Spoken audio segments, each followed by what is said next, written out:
هذا مقر الشركة اللي هو عبارة عن 3 طوابق. الطابق الأرضي كان عبارة عن مصلى، في طبعا مكاتب إدارية تحت، مكاتب إدارية كمبيوتر وكمبيوترات ومكاتب إدارية. الطابق العلوي اللي هو طبعا اللي هو سكن للعمال، هم يجيبوا عمال وفي سكن الطابق العلوي. وهذا كان دمار شامل ما أبوه الأرض.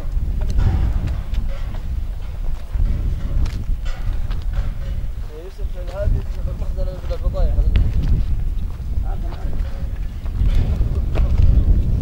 طبعا الطابق بيحتوي على مطابخ والحمامات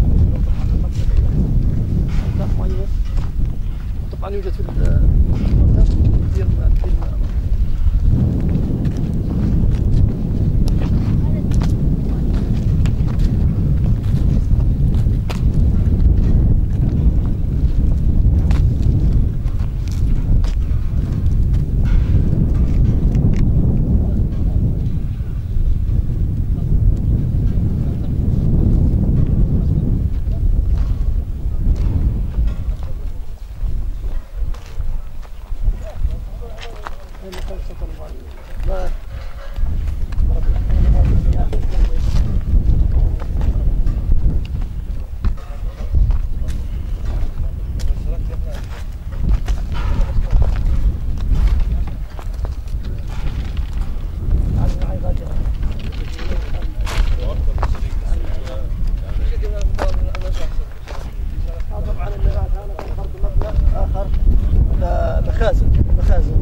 مبالغ طائلة جدا.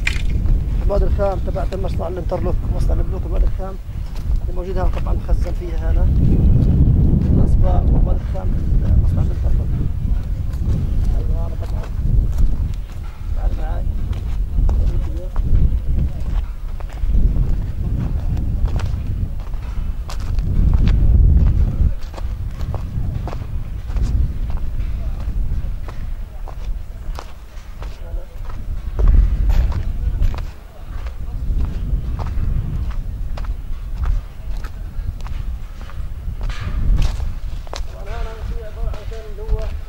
مخزن في زلمتك المواد الخام، في الجوال بتاع الشغل.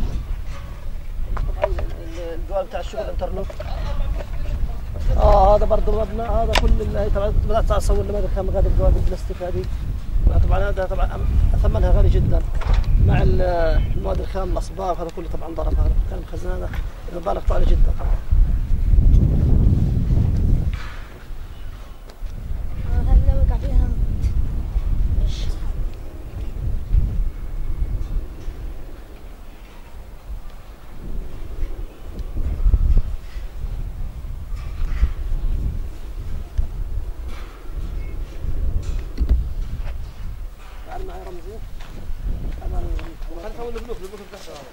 شوي قبل هنا طبعا.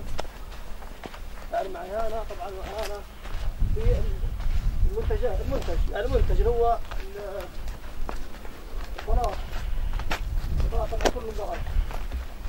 البلاط هذا طبعا هذا كله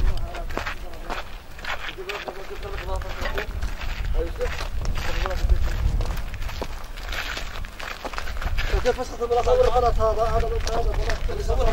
تعال صور من قدام في مطر قدام. هذا البلاط هذا كله ضرب طبعا في آلاف الأمتار. طبعا في آلاف الأمتار من البلاط هذا كله راح. تعال معي هذا اوريك. تعال معي هذا. آلاف الأمتار من البلاط هذا.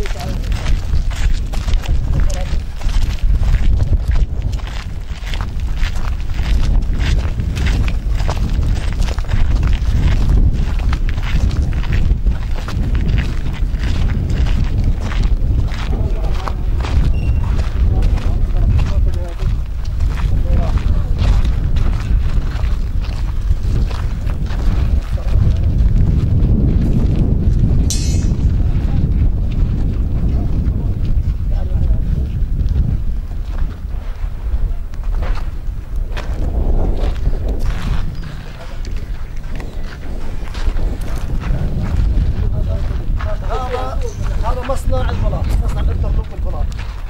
طبعا في مكان جاي من المانيا، مكان غالي جدا. كل مكان بالمزاليق بالقوالب مكان البلاط مكان انترلوك كله قدامنا. لا بخشوها هيخش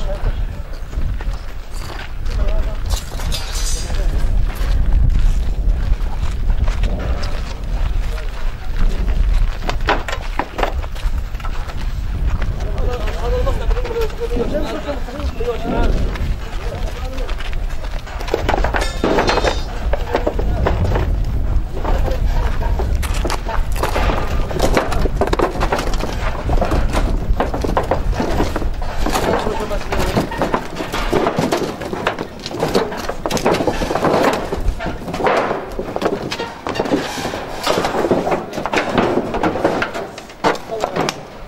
الماكينه حقها لحالها 100 مش هذا راح مش هذا ضرب.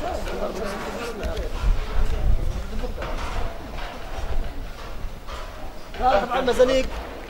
المزليق هذا كل مزليق حقه 40,000 دولار 40,000 دولار 40,000 دولار كله بثلاثه. هذا في واحد ثالث جبت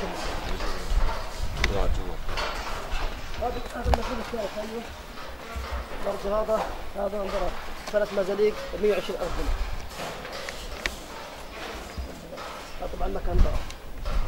قاعد على فرجيك هذا طبعا هذا مصنع البلاط. هذا بيشتغل فيه حاله هذا 100 عامل. المصنع 100 عامل بيشتغل فيه. لا هذا غير مكان.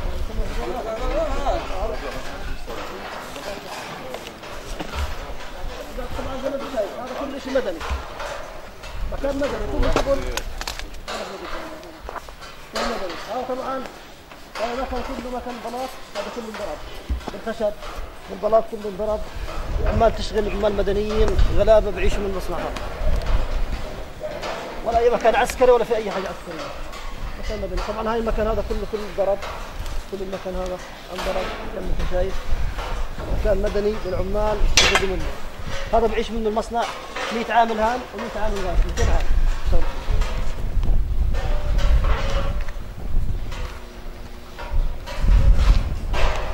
تعال افرجيكم على مصنع.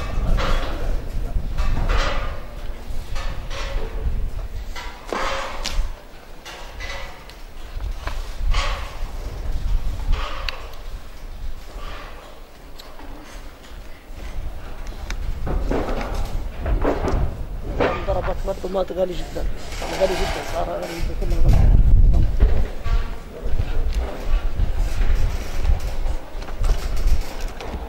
هذا مستورد من برا يعني مش من هنا.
هذا المنتجات الاحجار كله دمروا صواريخ كله على كميات كبيره جدا. هذه جدا من الاحجار كلها راحت.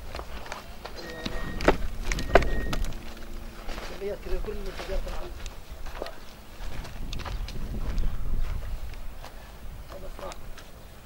هاي مصنع الاحجار هذاك شايف هذاك. في مكان. في مكان في موتور كهرباء مكان الاحجار. هذا مصنع الاحجار برضه انضرب. هذا مكان مدني مكان ما فيش عمال بيشتغلوا بدقوا احجار.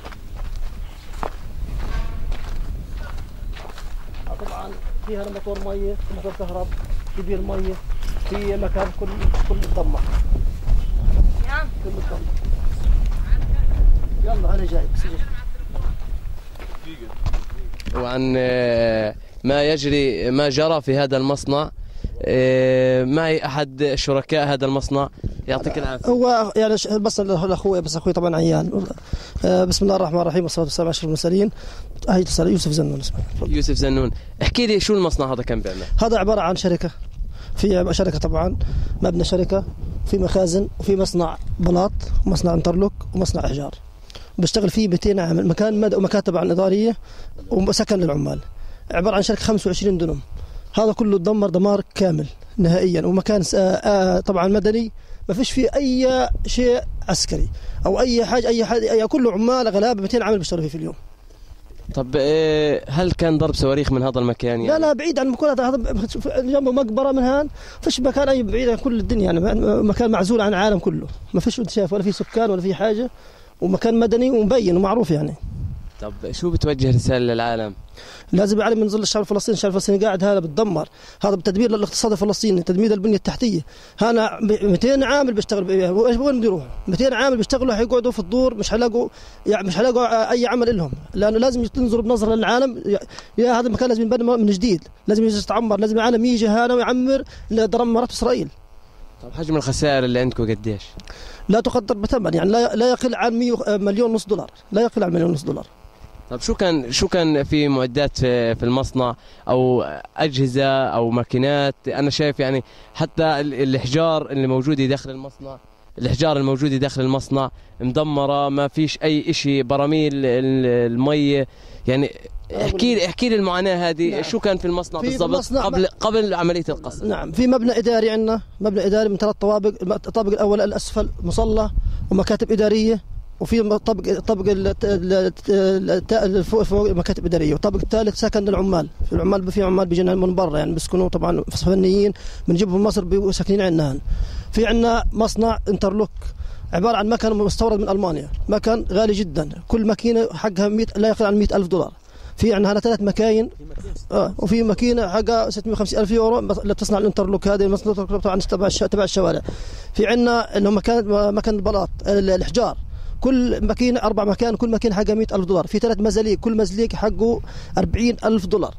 في عندك أنا مواد خام مخزنه هنا، اصباغ ومواد خام وبلاستيك، وهذا لا يقل عن 100,000 دولار هنا مخزن يعني. في عندك المنتجات البلاط والاحجار اللي تدمرت لا يقل عن 5000 حجر، لا يقل عن 1000 او 2000 متر بلاط، كل هذا تدمر وانتهى. ايضا معي احد شركاء هذا المصنع، يعطيك العافيه. ومن هول المنظر يعني بجد ما بعرف شو بدي اقول لك. عرفنا عنك. انا مصطفى زنون، احد شركاء المصنع. طب احكي لي المصنع شو كان بيعمل؟ كان المصنع بيصنع انترلوك زائد بلوك، فاهم كيف؟ بشغل فيه حوالي يعني كل مكان بشغله شفت يعني، بشغل فيه حوالي 20-30 عامل، وبشغل عمال الحمد لله رب العالمين. وربنا اكرمنا وضربوا لنا اياه الحمد لله بدون اي سبب يعني. دمر يعني ضرب كان مصنع يعني سابقا ان شاء الله. طب انت حكيت لي اول ما دخلت انا المصنع انه في مكتب اداريين وعماره 3 طوابق، شو كان فيها هي العماره؟ هذه العماره في عندي مصلى تحت، وتحت طبعا المحاسبين موجودين، وفوق في مسكن العمال اللي بيجوا فيه العمال بيشتغلوا هنا من غزه، من هنا بباتوا يعني، بناموا في المصنع. طب معدل الخسائر في المصنع يعني؟ والله بقول يمكن كثير يعني، مش بدي تحسيش يعني يمكن فوق 2 مليون دولار يعني. تم تدمير المصنع بالكامل، لا يصلح لاعاده العمل. فيش اي حاجه استفدنا منه يعني، فيش حاجه استفدنا منه. انت شايف يعني هاي تنكات المي عندي 7-8 تنكات، كل برميل 5000 لتر، هذا كله راح. عندي البلوك راح، حتى البلوك المصفط راح. عندي كل المواد المخزنها للشغل كله راحت، مواد الخام كله. حتى عندي بلاستيك عندي ما اشتغلتش فيه يعني، كله تدمر كله هيدو. مصنع الانترلوك الماكينه تدمرت، ما فيش يعني حاجه استفيدها منه. شو بتوجه رساله للعالم؟ أنا بقول على يعني شوف إنه ظلم اليهود فينا يعني، كيف يعني ظلمونا اليهود. هذا يعني مصنع مدني، مالوش علاقة في العسكريين، مالوش علاقة في الحرب، مالوش علاقة يعني. بيعيشوا وراه ناس عمال غلابة، فيش واحد يعني، كل الناس بيشتغلوا غلابة. بس بطلب من العالم إنه يساعدنا يعني، يقف معنا، يقف مع الناس اللي تدمرت والناس اللي تدمرت، يساعدوهم كل الناس معنا. أنا أيضا معي هنا أحد المواطنين الذين يشاركون في هذا المصنع. يعطيك العافية. الله يعافيك أخي. شو حابب تحكي، شو حابب تقول لي انه في ظل هالدمار اللي انا شايفه والعدسه عندنا بتصور اللي بث هذا الجرم وهذه الدمار، البنيه التحتيه الاساسيه لقطاع غزه تدمر، شو حابب تحكي؟ اتفضل المايك معك، احكي اللي انت حابب. والله بدي احكي اقول انه شوفوا قبل العالم يشوف، العالم كله يشوف كيف ظلم اليهود فينا من الحصار الخانق القاتل، ويشوفوا ايش تدمير بدمروا عنا، لا بخلوا حجر ولا بشر ولا شجر، يعني زي ما انت شايف المصنع كان هذا بيقوي كذا اسره بيعملوا فيها، اليوم اصبح خرابه. سبحان الله، احنا بدناش العالم كله هياتهم ينظروا لنا ويطلعوا ايش لليهود، ايش يميزوا بينهم، بس لو مره واحد الضمير العربي يصحى، والضمير الاوروبي والامريكي الوقت مع اسرائيل دائما انه يصحى برضه، يصحى ويشوف الحقائق، يشوف ايش اللي بيعملوا فينا اليهود، وايش الظلم اللي احنا واقعين فيه. يجوا ينظروا لنا، يطلعوا لنا، يحاولوا يساعدوا، وإيش عقدنا احنا كمان برضه كمان، يعني شفت يعني عندنا احنا مأساة في غزة، مأساة، وضع مأساوي، يعني احنا في كارثة إنسانية من الناس اللي من الشهداء، من الجرحى، من الناس اللي شردت بيوتها، من المصانع اللي تدمرت، يعني ايش المصانع عاملة؟ ايش فيها مصانع هنا؟ ايش فيها عندنا عسكرية؟ زي ما انت شايف ولا أي حاجة في عندنا. اللهم في اللي هو انتقام، بس انتقام من هالشعب هذا، بدهم يخلوا الشعب هذا ضلوا انه يجعان ويركع، وان شاء الله عمرنا ما حنركع، حنضل دائما صامدين، وحنضل دائما ورا المقاومة بإذن الله، حنضل لآخر إنسان فينا. شو بتوجه رسالة للمفاوضات؟ أنا بقول للمفاوضين اللي بفاوضوا يتمسكوا بمطالبهم، يتمسكوا. الحصار احنا مش عايشين، احنا الحصار له فترة قتلنا، ما احنا ميتين من قبل الحرب هذه، الحصار خنقنا. فأنا بقول لهم يتمسكوا كل مطالبنا، عاوزين المينا تفتح والمطار والمعابر كل شيء يفتح، كل الامور تفتح، ومعبر رفح ان شاء الله، يعني بالناشد المصريين برضه كمان انه يفتحوا لنا معبر رفح للناس الجرحى والناس اللي بتسافر تطلع برا، اللي بتعلموا، والناس اللي شغلهم برا، يعني يرجعوا يفتحوا لنا اياه يعني ان شاء الله، ويتمسكوا في كل مطالبنا، احنا وراهم واحنا معاهم باذن الله لاخر انسان فلسطيني، احنا بنقول لهم اصبروا وصابروا ان شاء الله باذن الله.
هذه البراميل التي قصفت فيه المصنع، حسبي الله ونعم الوكيل عليه، دمر المصنع بالكامل، تقدر خسائره ب3 ملايين دولار.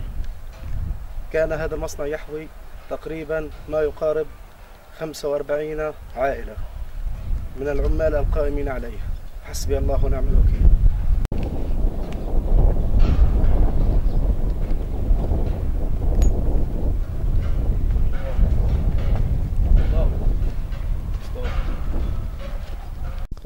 نحن هنا في شركة الفاضل للمقاولات. الاحتلال يدمر البنية التحتية لقطاع غزة. لعل العدسة تجولت في هذا المكان فكانت أكبر من أي كلام. عبد المجيد النمس، رفح، حي تل السلطان.